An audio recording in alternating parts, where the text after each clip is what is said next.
Hi, my name's Emma Pemberton and welcome to Wellington's first ever Dr. PMO Clinic. We've been asking our PMO practitioners for key dilemmas that they're dealing with at the moment to see if we can help. The first one comes from Patrick Scott from Young Minds.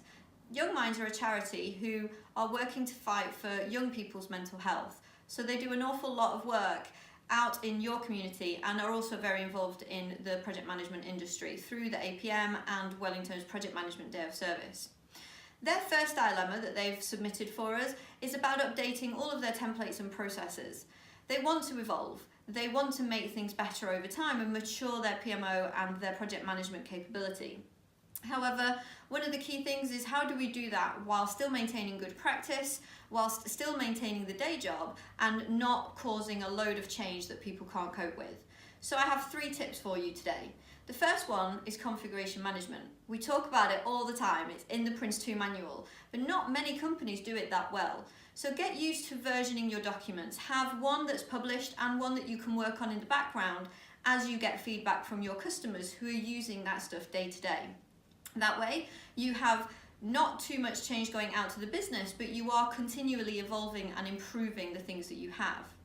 The second one is about scheduling. It's really tempting to constantly update all of our documents. Now, one of the things that I recommend is to actually schedule how often you will update certain key things.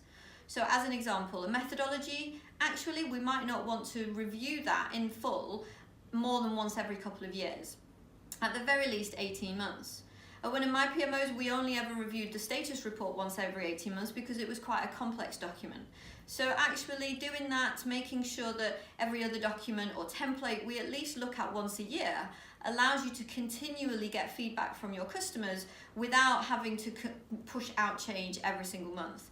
That can lead to change fatigue and it will disengage some people. Now, when doing this kind of work, you do have a lot of customers. The PMO touches all different sides of the business. These customers will have different priorities. They'll have different perspectives of what it is that they want from you. So my third tip is about engagement.